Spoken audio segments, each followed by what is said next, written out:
He wasn't a trucker or anything special, just an 18-year-old kid working the night shift at some out-of-the-way gas station in the rural South back in the late 70s. It was the kind of place that didn't even show up on maps. One road in, one road out. Dust, bugs, and heat that stuck to your skin like syrup. He worked alone, every night, just him and the hum of the coolers. Shift ran from 11 to 7, boring most of the time. A few truckers here and there, grabbing smokes or resting their eyes in the lot out back. Sometimes regulars would come by, say a few words, nothing deep. But then came the night that changed everything. A car pulled up. Not a truck, just this blue beat-up car that sounded like it barely held together. And out stepped a guy who just felt wrong. Couldn't have been more than late 20s, but already had that wired, jittery look. Thin, twitchy, eyes bouncing all over, and he was sweating, which would have made sense. It was summer, but he was wearing a thick jacket zipped up to his chin. That's what set off the alarm. The kid behind the counter watched him walk in. The guy didn't say a word, didn't look at anything in particular, just started pacing the aisles real slow. Glanced up every now and then like he was waiting for a moment, or for something to happen. There was one trucker inside. Big guy, quiet. Been through the station a few times. They weren't friends, but there was a familiar nod between them. The kid whispered, asked if he could stick around a bit. The trucker didn't even blink, just nodded and stayed where he was, leaning against the drink fridge, sipping bad coffee. The sketchy guy must have felt the eyes on him. After a few minutes of fake browsing and weird tension, he bailed. No words, just walked out, got into his car, and tore off into the dark. The trucker stayed a little longer, just in case. Then he was gone too. Just a short, silent favor with no strings. A few hours went by. Early morning haze was starting to roll in when another car flew into the lot, screeching tires. Guy jumped out, pale as a ghost, yelling for a phone, said he'd just found a gas station up the highway, about 40 miles down, and the clerk was dead, shot. No one around. But as he pulled in, a blue car sped out of the lot. The kid's stomach dropped. Same car, same guy, same jacket. He told the cops everything. What the guy looked like, how he acted, even how he had something under his coat. Turns out the guy was already in the system, probation or something. They tracked him down fast. Still had the gun in the car. He was arrested, charged, didn't even fight it. The kid stayed at that gas station a little longer, but something in him shifted. Nights didn't feel the same anymore. Eventually, he quit, left that job behind.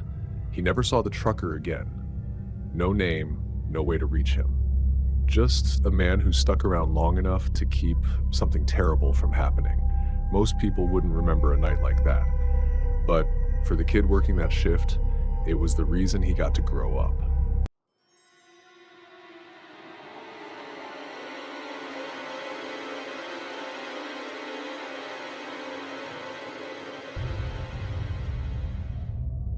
It was wild how a driver's mind could start playing tricks after hours behind the wheel. All that endless road, dark skies, and the low hum of tires on fresh pavement, it started to bend reality a little. There was this one route through Texas into Arkansas, riding along I-40 and I-30. Brand new pavement, barely any traffic, just one man, his truck, and a whole lot of night. The kind of black that swallowed headlights whole. He'd been running on almost no sleep that week, and it caught up to him hard. He kept seeing things, faces, animals, like something poking out from the bushes along the road. For a second or two, it felt real. Eyes staring, shapes moving. But then he'd focus again, and it was nothing. Just trees, shadows, or the glare from road signs. That's when he knew what highway hypnosis felt like. The body was doing the work, but the brain was checked out. It creeped him out more than he wanted to admit. But that was just the start. Back in Indiana, his night route took him near an air reserve base. Planes, helicopters, big military stuff flying over the highway. It was normal. But one night around 2 a.m., he was on his way to pick up another load when something strange happened. A green light lit up the corner of his windshield. Not a blinking light, not a plain light. It was bright and solid and way too low to be a normal aircraft. It moved slow for a second, then shot sideways and disappeared behind some trees before he could get a clear look. He didn't pull over, just kept driving, telling himself it had to be a helicopter or maybe a jet climbing at a weird angle. Jets from that base had broken the sound barrier before, loud enough to shake windows in town. But this didn't feel like that. The way it moved, the glow of it, none of it made sense. It stuck with him. He never claimed aliens or anything, but he never forgot that night either. Then there was Ohio. It was winter, freezing cold, and he was cruising south on I-75 just after midnight. The roads were icy and slushy, so he was keeping it slow.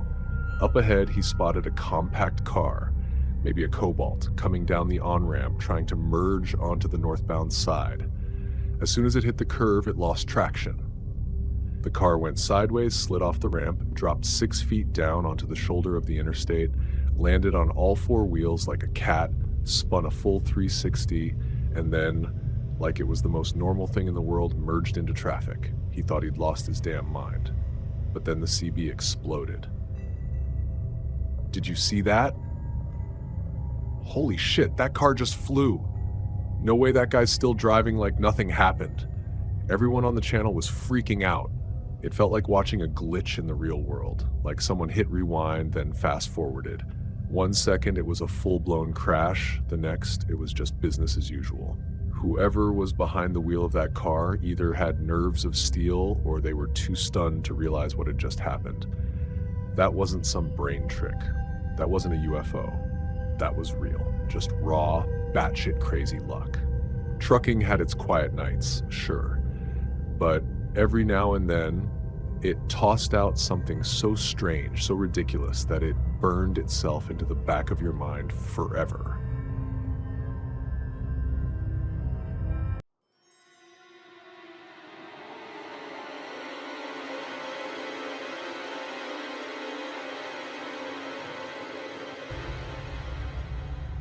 It was just a regular afternoon. A college student came home from classes, tired, hungry, and ready to chill. He threw his bag down, grabbed a snack, and sank into the couch. Nothing special, just one of those quiet, lazy moments where the day starts to slow down. Next thing he knew, he was out cold. But this wasn't a normal nap. In his sleep, something twisted took over. He found himself frozen in some dark place, and right in his face was this thing. Half human, half nightmare. Its face looked torn up, soaked in blood, eyes like black holes, and it was screaming so loud in his ear it felt like his skull would crack from the sound.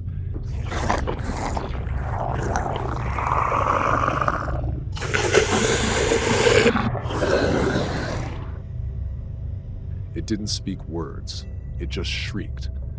He jolted awake, heart pounding, but the room was still. The sunlight hadn't even changed. Just a weird dream, he told himself. Shook it off, went on with the rest of his day like nothing had happened. That night, his roommate got back. They hung around a bit, talked, then the roommate headed down the hall to his room. Everything was quiet, normal. Then it happened. Out of nowhere, the roommate let out this loud, panicked scream, like someone had just grabbed him. The guy on the couch jumped up and bolted down the hallway. "What the hell happened?" he asked, trying to catch his breath. His roommate stood there, pale, pointing down the hallway with wide eyes. "I swear to God," he said, "someone with a bloody face just walked from your bedroom into the bathroom." He hadn't told anyone about his nightmare, not a word, and his roommate described the exact same thing from that dream. He didn't sleep for 2 nights after that, just kept staring at the hallway, listening for anything. But nothing ever happened again. Not a noise. Not a shadow. It was like whatever it was had just showed up once to make itself known and then vanished. Still freaked him out for years. Maybe it was a dream, maybe not. Either way, they never talked about it again.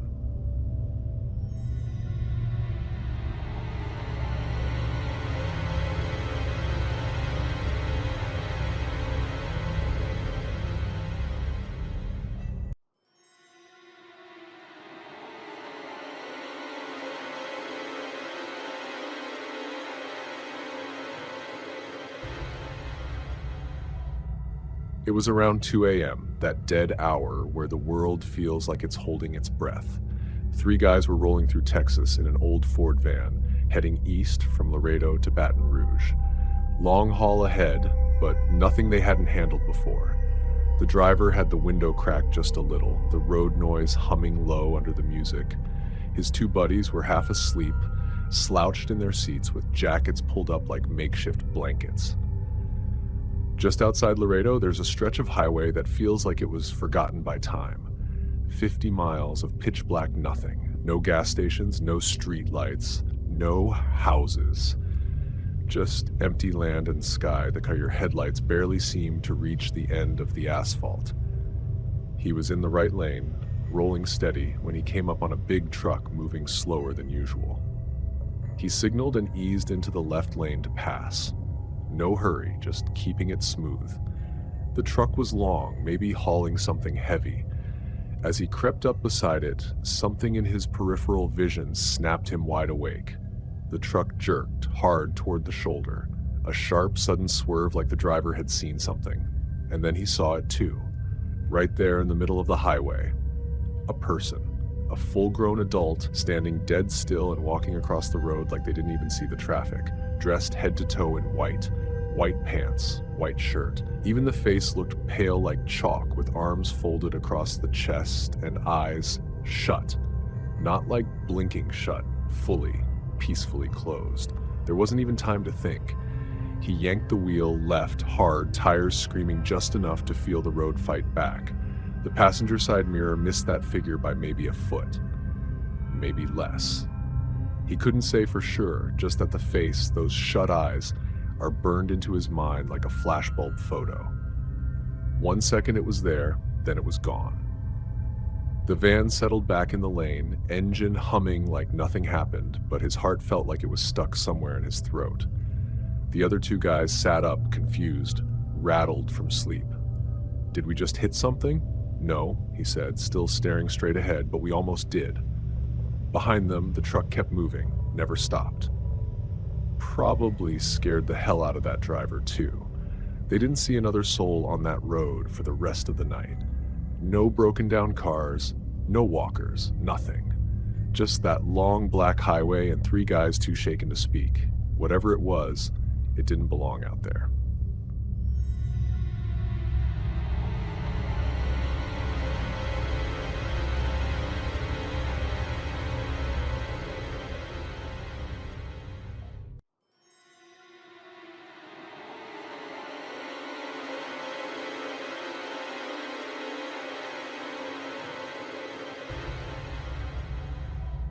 It was just a regular night. Real quiet. Kind of boring, honestly. Just two brothers sitting on the couch, flipping through channels, trying to find something decent to watch. Their mom was working the night shift. She always worked late on Thursdays, and their dad was out doing who knows what, so they had the house to themselves. Lights low, snacks in hand, feet up, the usual. Then the front door creaked open. Not loud, just enough to hear from the living room.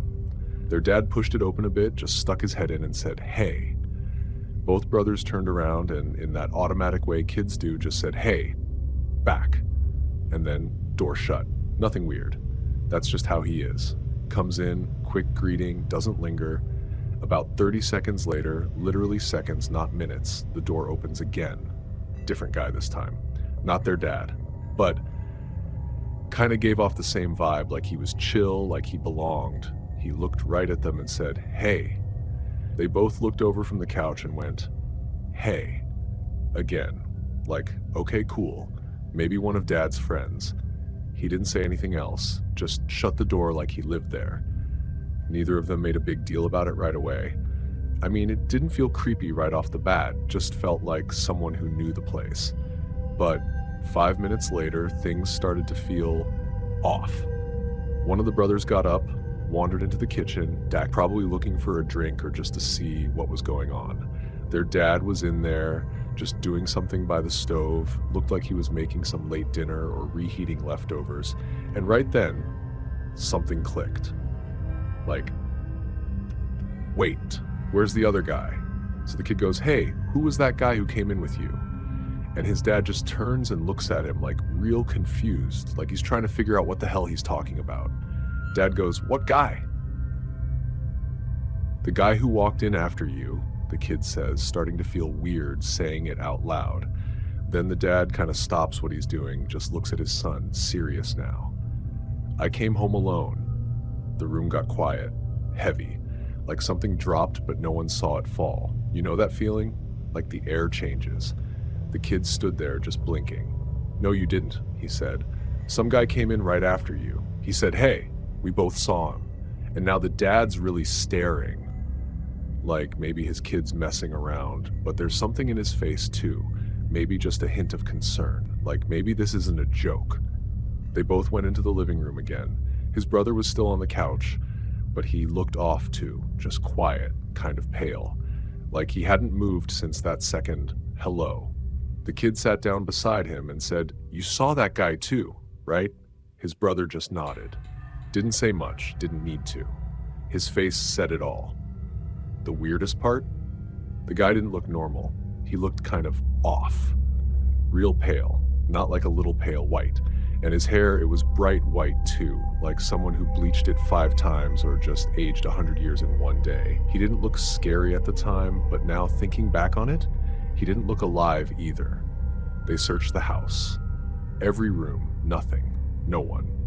Just them, their dad, and a feeling neither of them could shake. Something about that second hello felt wrong.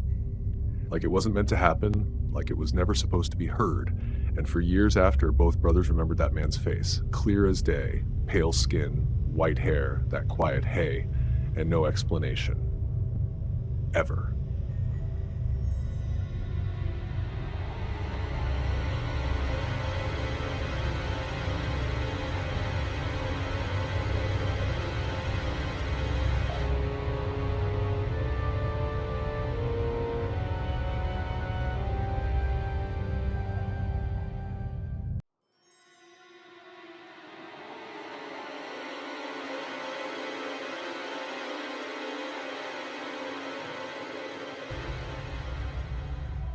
When she was in college, she had to stay at her parents' house for a few days while they were out of town.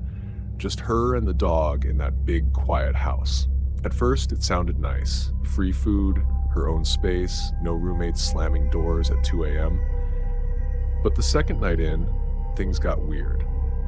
She'd always been a little jumpy, not the type who watches scary movies for fun. So when she stayed there alone, she had this routine. Every night before bed, she'd walk around the house and lock everything, front door, back door, garage, even the little sliding door to the patio. Then upstairs, she'd lock the bedroom door too. It made her feel better, like if someone did break in, they'd at least have to work for it. That night, she went to bed around midnight. It was cold, the kind of cold that sinks into your bones, even with the heat on. She wrapped up tight in her blanket, and the dog curled up at her feet like always. She drifted off. Then the dream hit. In the dream, she heard clicking, doors unlocking one by one. Click, click, click. Then light. Bright light. First the hallway, then the living room, then the kitchen. Every damn light in the house turned on like someone was walking through, flipping switches as they went. She felt cold in the dream too, like ice had settled into the room. And then she woke up. Her dog was barking like crazy. Not the bark he does when he hears a squirrel. This was deeper, angrier, protective. She sat up fast, heart pounding, and saw the glow of lights coming from under the bedroom door. That was wrong. Everything had been off when she went to bed. Every light, every door locked. She cracked the door open and peeked out. Every light in the hallway was on. She crept downstairs, dog right next to her, growling low. Every single door in the house was wide open. The front door, the back door, the garage, even the sliding door she hated. Wide open like someone had walked through unlocking and opening them all, but there was no one there. She checked every room with a kitchen knife in one hand and her phone in the other. Nothing. No sound except the hum of the lights and her dog still barking at the hallway like he saw something she couldn't. He wouldn't stop. He just stood there, tense, staring down that hall. She couldn't take it. She grabbed her phone, picked up the dog, and locked herself in the bathroom. Turned the shower on just to make noise, like it would drown out whatever was happening. She sat on the floor in that cramped little bathroom, shaking, holding her dog like he was the only thing keeping her from losing her mind. She didn't sleep. She just sat there all night, staring at the door, waiting for something, anything to happen. Nothing ever did.